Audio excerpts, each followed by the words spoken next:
Thank you. Deputy Adams, thank you. Taoiseach, you've just acknowledged that you refused to answer questions here in the Dáil during leaders' questions and subsequently on this sell-off of Aer Lingus. What you didn't admit was at the same time you were briefing the media and government TDs about the machinations between your government and IAG. You've also withheld documentation from the Dáil on this crucial strategic issue.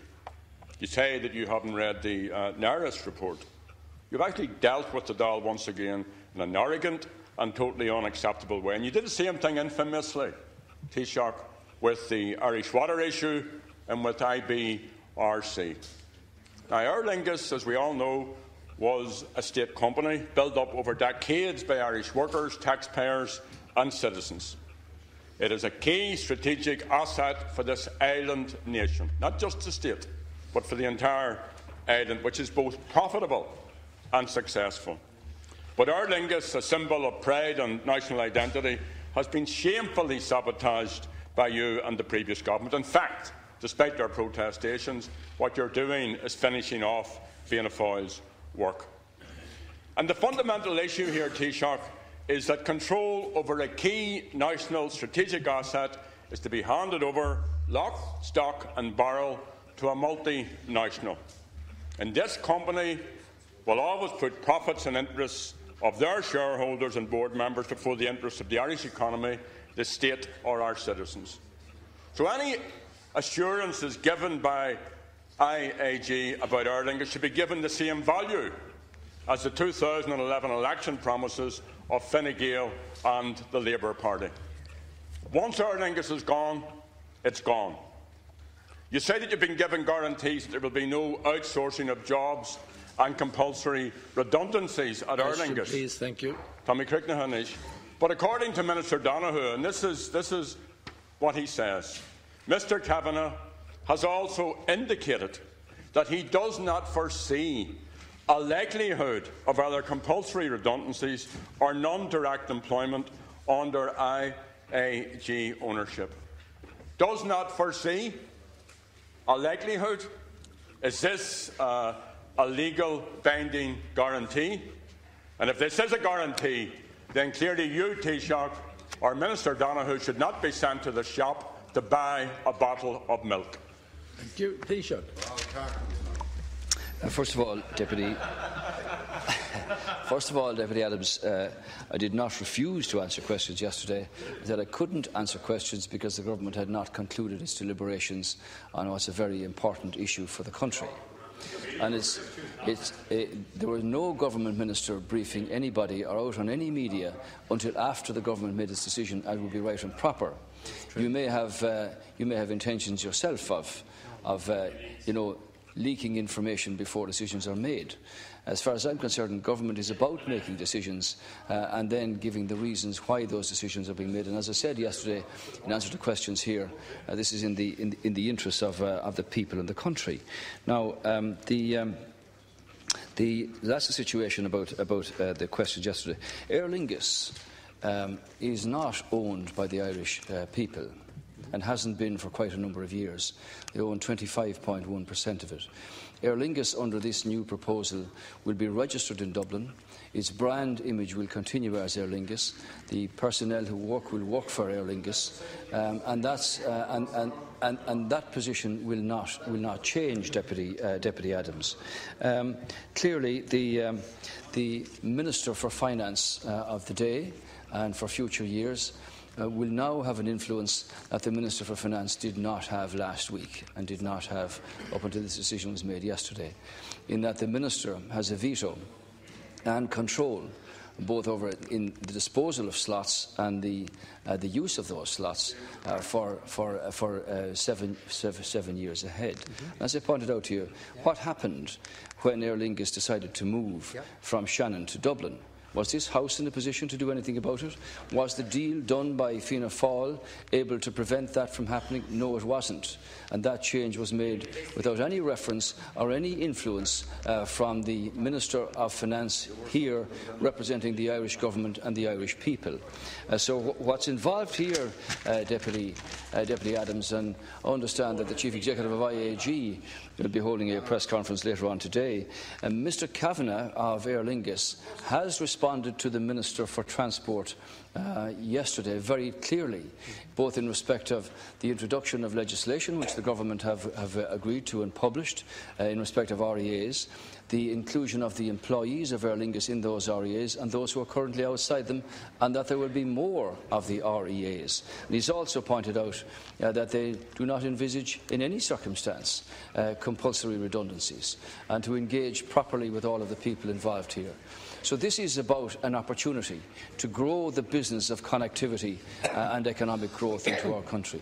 Deputy Ellis, in an eloquent speech there earlier on, was making the point that we need further connectivity into Ireland to bring more multinationals in here so that more people can work here. And I think that's right and proper, Deputy, and I support that. Thank you. And the deal that's on the table here has the support, the public support, and the official support of workers and boards on Shannon, in Cork and in Dublin, dealing with the issues of employment, of connectivity, extra growth, more jobs, more potential, and that's all in the interests of Ireland and its people. Thank you.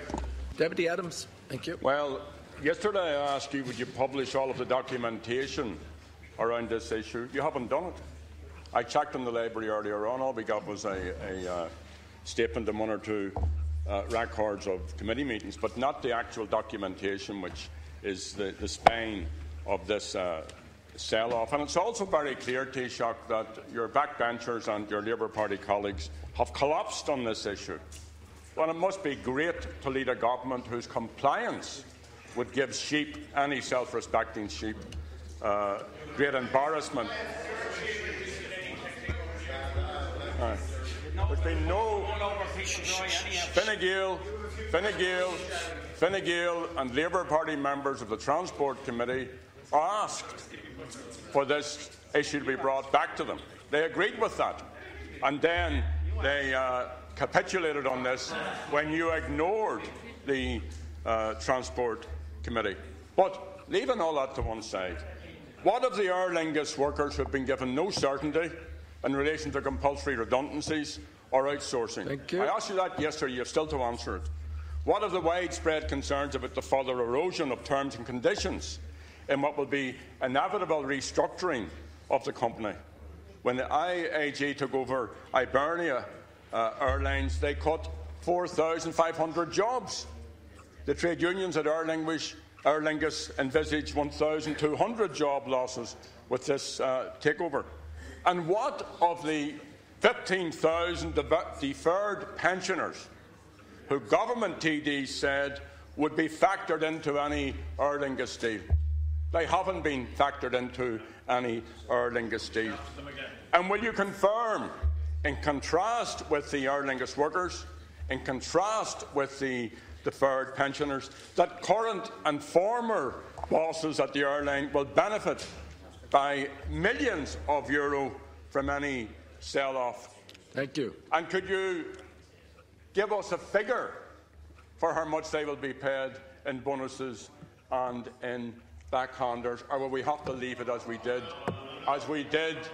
with Irish Water and IRBC, that it will slowly seep out in the weeks and months ahead? So how much is going to be paid in bonuses and backhanders? Shouldn't we use that word backhanders? That implies wrongdoing. I've corrected. I said it should not be used. It implies wrongdoing. Taoiseach. Wrongdoing. Backhanders. It's not all right, Deputy Adams. There are hundreds of thousands of people who are shareholders in companies all over the country, and you do them a disservice by your comments. You talk about documentation being laid before the House.